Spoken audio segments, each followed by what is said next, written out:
I'm Leah Lane, an award-winning travel writer and author of Places I Remember, Tales, Truths, Delights from 100 Countries.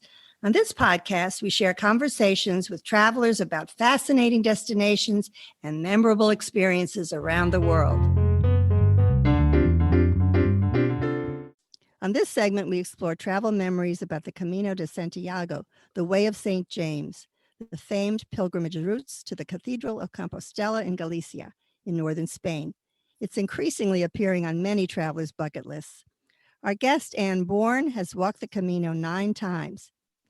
Anne is an award-winning author. Her latest of 6 books is Buen Camino, Tips from an American Pilgrim. She's writing a new guidebook to the Cathedral of Santiago de Compostela for English-speaking pilgrims called If You Stand Here. It will tell the story of the person in history who stood where you are standing. Welcome, Anne. Hi, how are you? I'm fine, and I'm ready to learn about the Camino because I certainly want to walk it. I have never done it. It's a memory I would like to have, but I'm going to learn from you today the best way to do it. Let's start off with the history. What is the Camino de Santiago? Well, the Camino de Santiago in English is the Way of St. James. The pilgrims that travel to northwestern Spain believe that the remains of the Apostle St. James are housed in the crypt of a magnificent cathedral in Santiago de Compostela. The remains were identified in the year 813, and the first cathedral went up in 813, and it immediately attracted pilgrims. The word got out very quickly, and by 899, they needed to build a bigger building. So they have a brand new, bigger building in 899.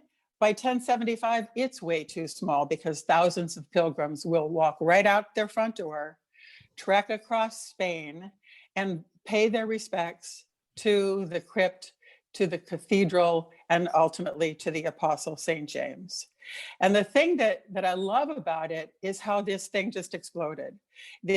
How you manage to get word out in absence of social media, I guess, is kind of extraordinary. And as the Reconquista starts in 1075 and the North African forces are pushed farther south into Andalusia and ultimately out of Spain, routes open up all over Spain.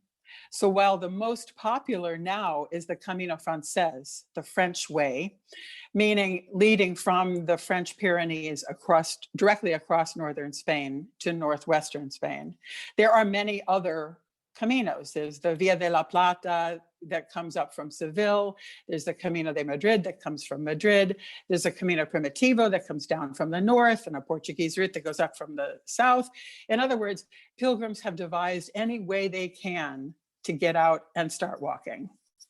So do modern day pilgrims kind of choose the one they want depending on their fitness and depending on their reason for doing it? I've heard many people go just for, fitness reasons. They can go for spiritual reasons or community reasons. And so there's different lengths, and sometimes people go just a little bit just to get the scallop shell and to say they've done it. Do you find that's happening more and more as it gets more popular? Well, actually, the most popular part of all of this is that last 100 kilometers from Sarria, the town called Sarria in Galicia, where you just walk for 5 or 6 days. It's not arduous. It's not terrible. In fact, I did it just this past January by myself, which was fabulous. It was amazing. But yes, people have devised their own routes. The trick is, if you want to get the official award or reward, I guess you could say, for walking the Camino now, you are obligated to walk at least the last 100 kilometers. So you can't start in France and walk 100 kilometers and get to Compostela, which is the name of the certificate. You have to walk the last 100. So all the different little routes that walk the last 100 are becoming very popular. So I can imagine it's very crowded on the last 100 and maybe not so crowded way, maybe 500 kilometers away. Yes, that's true. I read that about 300,000 people a year are now doing it, but originally it was very popular. And then for many years with the Black Plague and all of this sort of situation going on with the Middle Ages, it's sort of, after that, it stopped being popular until it became a UNESCO World Heritage Site in the 80s. And now it seems, as I said in the beginning, to be something that you do, like going up in a balloon, or one of those things you sort of put on your bucket list to do in life. And it sounds like a wonderful experience altogether. Would you say, like, if you gave me one typical day, how would the day go and the night go on the route? Well, this is the one thing that most of the guidebooks don't tell you. This is the one thing that guidebooks don't tell you. They don't tell you what it's like to walk 12 to 15 miles a day every day for a week or a month or many months. A number of pilgrims will walk from Rome, they'll walk from Jerusalem, they'll walk from Paris. So I met a man. When I asked him, I said, where did you start? He said, Jerusalem. And then he holds up his fingers. He holds up 6 fingers. And I said, what's that? He said, that's how long it took me. I walked for 6 months. And Oh, people actually do that. But effectively what you do is you put, the few little belongings that you need into a backpack. You get your sturdy boots and your walking stick, and you just look like the pictures you see in the guidebooks suddenly. And, you just sort of take it on yourself to become this character. You check in the evening at a hostel. They're called albergues in Spain. And the person who runs the hostel will greet you and welcome you and look after you and look after your boots and make sure you don't forget your poles and that your phone is charged and that you have sheets. And you'll stay in a bunk bed in a big dormitory with sometimes, I don't know, 30, 40 other pilgrims, depending on the season and depending on how popular that particular stop is. And then when you get up in the morning, you just brush your teeth, grab your backpack, hope you don't leave your phone in the albergue, and take off. You will walk for probably 4 hours, stop to get something to eat, maybe another cup of coffee, and then you walk again until you reach what they call the next stage. And typically the stage, it's similar to the way it was in colonial times, where you would travel as far as a horse could go without water. Well, this is as far as a pilgrim can go without falling apart, I guess. so I would assume you meet good friends that you bond with on this journey, that you are Well, friends with afterwards. yes, absolutely. I'm still friends with people that I met 5 and 6 years ago. We check in with each other. We remember little details, like if a friend of mine goes. I have a friend in the UK who I met about 5 or 6 years ago, and when he goes golfing, he loves to show these big sky pictures. But he's the one that I got that idea from when we walked the Meseta. The Meseta is between Burgos and Leon, and it is completely flat like a tabletop. It's where it gets the word Meseta. And he just kept remarking about, this is the big sky. We're in the big sky. So every time I see pictures of him on the golf course, I say, oh man, look at you. You're still in the big sky.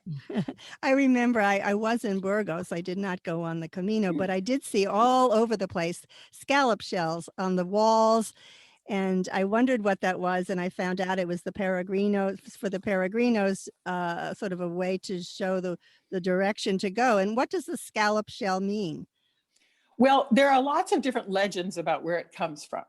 The one that I love is that pilgrims walking to Santiago and then continuing on to the coast, it's another 4 or 5 days walk past the cathedral to the coast, the Atlantic coast. They had to show to their friends back home that they did it. And the way they did it was to collect shells. There are legends about a man in a wedding party who falls into the sea and comes up covered with shells. And somehow, some way, over time, this has become the symbol of the pilgrim. And people carry shells with them on their backpacks or around their necks to show that they are a pilgrim. The shells you'll find, sometimes they're bronze shells embedded in the street that will give you direction. The fun part, of course, is that when you walk through the region, Spain has many autonomous communities or regions or states. And when you walk through Asturias, the shells go one way.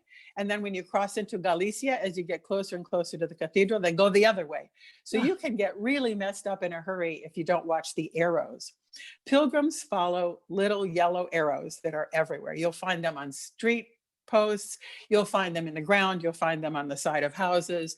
And that's how you follow the route. I mean, I'm a guidebook guy, but you can actually do this with no guidebook and just following the yellow arrows. Wow. I think of these scallop shells sort of as refrigerator magnets of the past. I Oh, collect most definitely. Most definitely. And every souvenir shop in Santiago has them. In fact, if you go back in time in the 12th century, there was a big uproar because the archbishop owned most of the souvenir shops, and the local merchants thought that was egregious behavior. So there have been souvenir shops around the cathedral since the very beginning, and they do sell scallop shells. Yeah. Now, you mentioned you stay in hostels. If a person wanted to stay in a hotel, how does that work? Are there hotels Well, usually along the way, or even five-star hotels that if some people want to do it that way? oh, and I have. I And have. you have. And how was that? I have run the gamut from being scrappy pilgrim to I don't think that we need to take a shower. Do we? Do we have to take a shower today? No, we don't really have to take a shower. I've gone from that to just staying in 5-star resorts and spas and vineyards. It's all legitimate. I mean, I don't want to delegitimize if you stay in a hotel. I've stayed in brilliant hotels. In fact, the real wonderful thing you can do is one step up from the hostel are pensiones. And the pensiones are small family-run hotels, typically that have been in the family and have been serving pilgrims for generations. There's a beautiful one in the tiny town of Grado, which is just outside, it's 25 kilometers past Oviedo in the Camino Primitivo, which is the original Camino that comes southwest from Oviedo in the north of Spain. And the place was run by a man and his wife and his daughter, and the man died.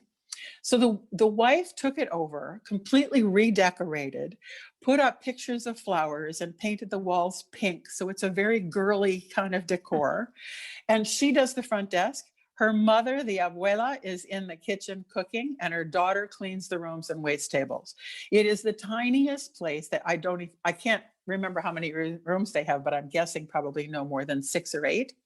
And you can stay in these. The albergues will cost you maybe 10 or 12 euros. The pensiones will probably only run you 30 or 35. So you could do the entire Camino staying only in these sweet little pensiones, being looked after by people, like I said, that have done this for generations and still not break the bank. So you would use a guidebook to find these? Yes. And booking.com is wonderful. Any of the hotel sites will have most of these pensiones. Or you walk in and you go into the first bar and you ask the barkeep, where do I stay? You can do that as well. But there are also the 5-star paradors, which are magnificent. I have stayed in a 5-star parador. That I don't know, maybe one along the routes, but they're fabulous. Oh, it's wonderful. It was an initiative by General Franco in the 1950s to take abandoned or falling apart monasteries and convents and turn them into luxury hotels as a way to bring hospitality revenue to Spain after World War II. So you can run the gamut. You can stay opposite you can stay in Granada, which is one of the ones that I've stayed at, where you see the Alhambra across a valley at night, all lit up. It's spectacular. You can stay in the one in Leon that was a convent that has its own private chapel.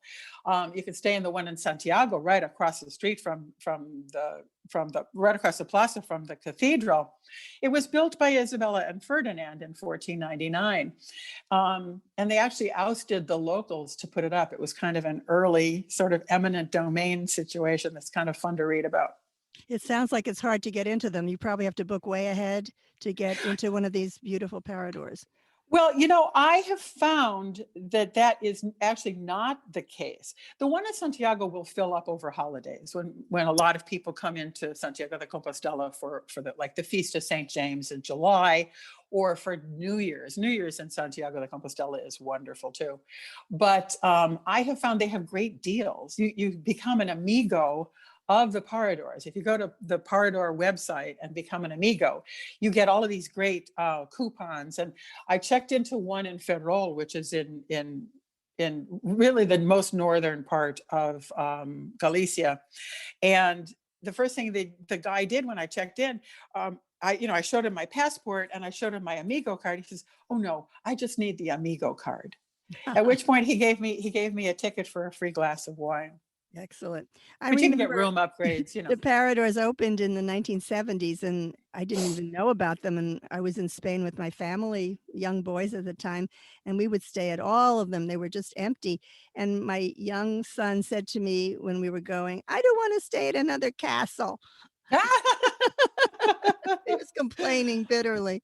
Oh, What are the casas rurales? I've heard of them. Are those the albergos you were talking about? Casas no, a casa rurale. The albergues tend to be in town. And in fact, in my staying in dozens of albergues, I've only stayed in one that was not in town, because typically when pilgrims come to the end of a day, they're going to need a pharmacy sometimes. They're going to definitely need food opportunities, and they're going to need probably a church. And all of those things are not going to be found out in the countryside. They're going to be found typically in a town. Sometimes the towns are very, very tiny.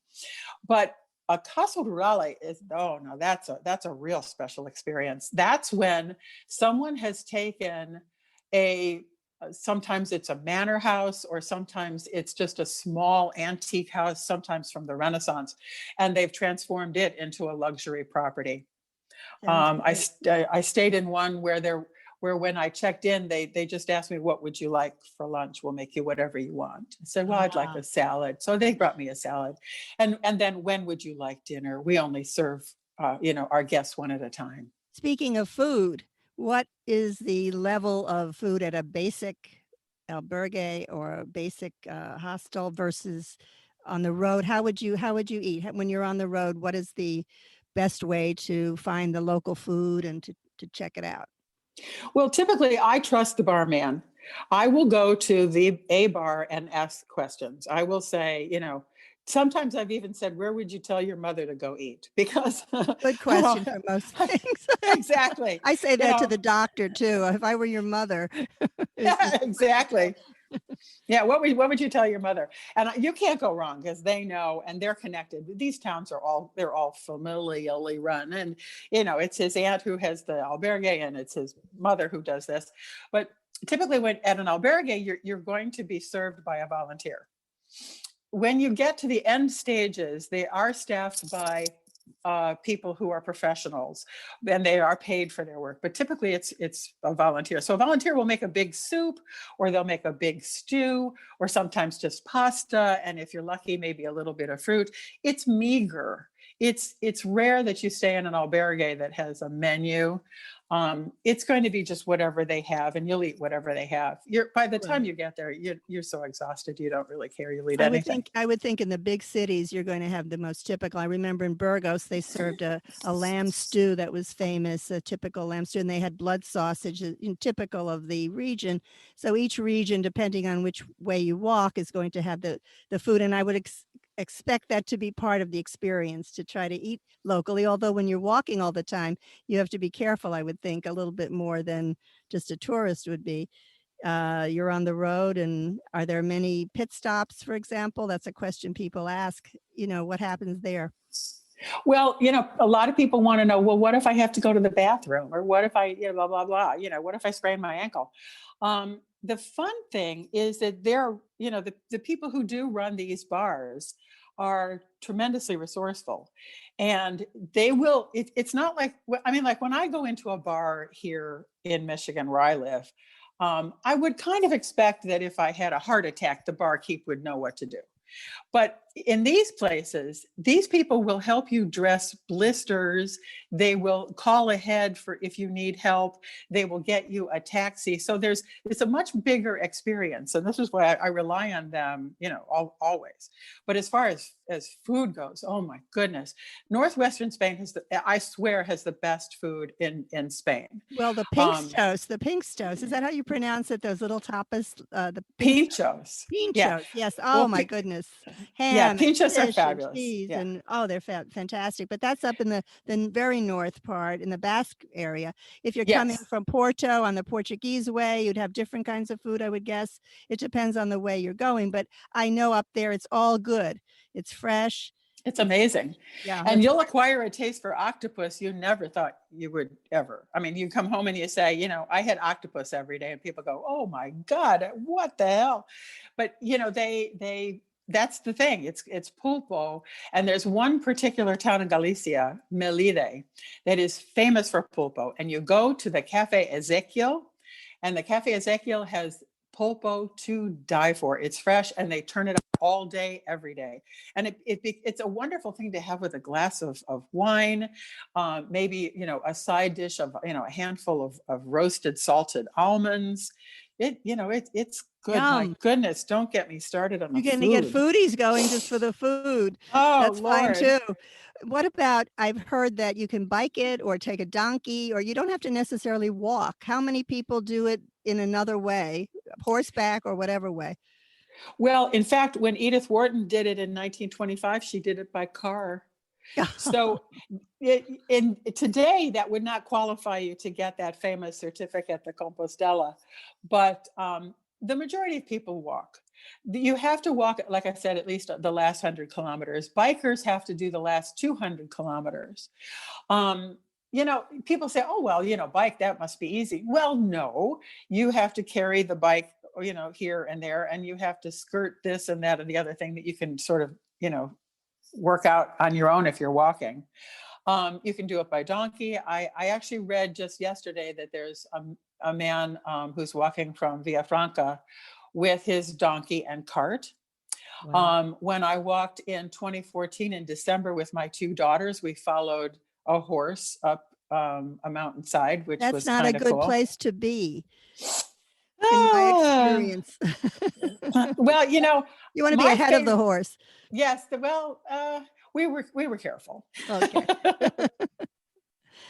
Which reminds me, you were with your children. What about a family? Is it a good family trip, do you think? Or Yes. how young is too young? Well, I just saw a photograph 2 days ago of two women with their 3-month-olds in their front carry packs and with backpacks. I can't recommend that. I think that takes a fortitude that I cannot summon. It's a skill I never had when my children were small. I started with my son was 18 when he and I walked the first time, a short stint together. I can recommend this with high school kids, but they have to be amenable, and you have to sort of set the ground rule that there will be no whining. This is just not something you can whine about. You're going to have to take the day as it comes to you. You're going to have to keep your eyes open and your heart open. You're going to have to try Spanish every chance you get, and it will be glorious. Good to know. I just found a very interesting guidebook. You were mentioning how it was a medieval route for many years. It was written by Pope Calixtus II. And I was told it's like the first guidebook that was ever written in a way. I can just quote a little bit. He says, "The pilgrim route is a very good thing, but it is narrow. For the road which leads us to life is narrow. On the other hand, the road which leads to death is broad and spacious." He says, "It takes us away from luscious foods. It makes gluttonous fatness vanish." The first fitness group, I guess. And then he says, "It hates the reproach of those fueled by greed. It loves, on the other hand, the person who gives to the poor, rewards those who live simply and do good works. And on the other hand, it does not pluck those who are stingy and wicked from the claws of sin." That's an interesting guidebook. I think they're written a little bit differently, but do you feel spiritually you gained from it each time, or does it depend on the time and the route and so forth? Well, the thing that I have found, and I don't consider myself a religious person, I do consider myself to be in tune with more spiritual things. The thing that I have found is that the daily life that we have got for ourselves is soul draining. And there are times when you need to do something to replenish your soul. And this will do that. You will get up, you will walk out the door, you will not know what the day will present to you. Unlike when I worked in an office, I knew everything that was going to happen. I knew at 9 o'clock, so-and-so was going to call me. I knew by 12 o'clock, I was going to be on Seamless ordering lunch. I knew everything. This is an instance where you know nothing. You just keep walking, and when you get tired, you may not have a place to sit down, and you may just find yourself lying in the grass, breathing in and out slowly. But then all of a sudden you look at the sky.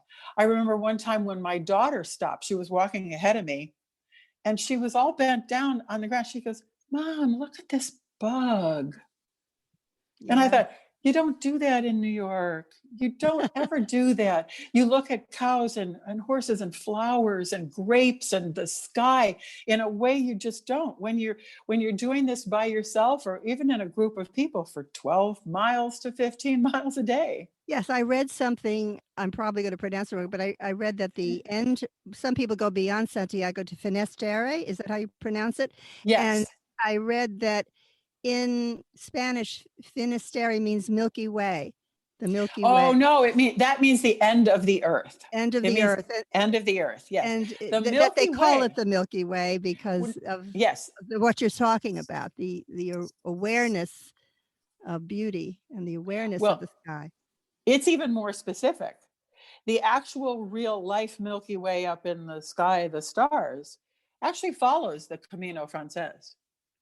And I had friends years ago who got up to start walking at 2 a.m.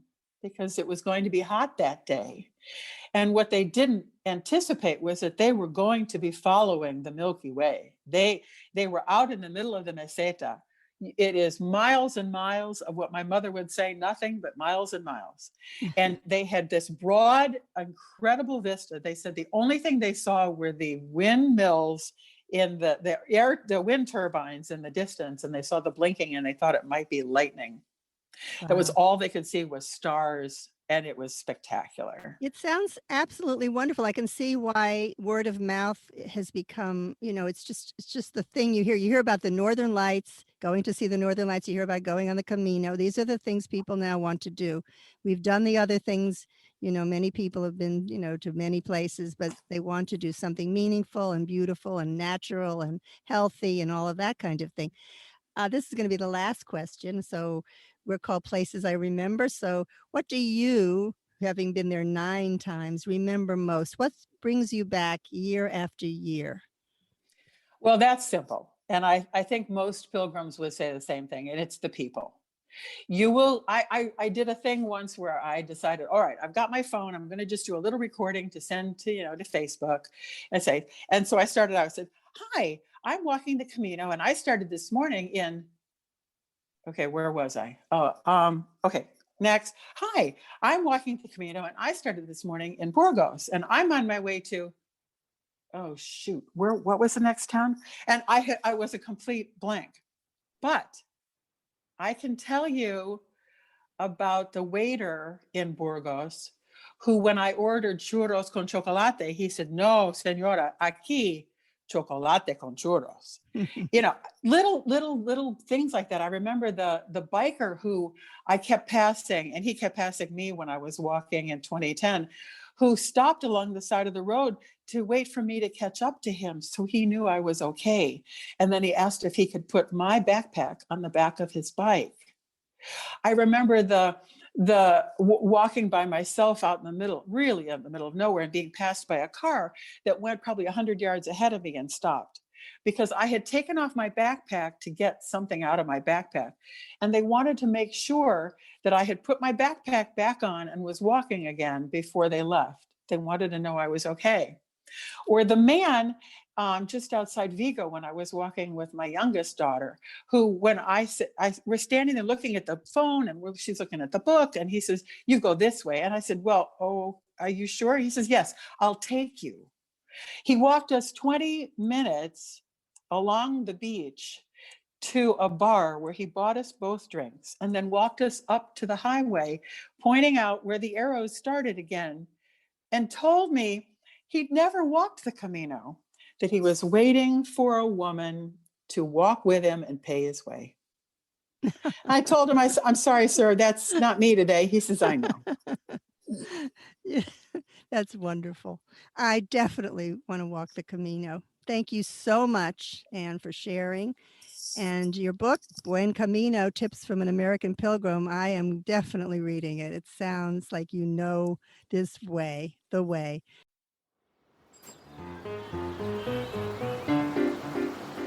Thanks for listening to our award-winning podcast. We've recorded over 100 episodes of Places I Remember, so follow us on any podcast app. And new monthly episodes are also on YouTube with gorgeous video. My book, Places I Remember, is available in print and Kindle, and I read the audio version. Follow my travel writing at Forbes.com. Contact me at the links in the show notes or on my website, placesirememberlealane.com, and keep making your own travel memories.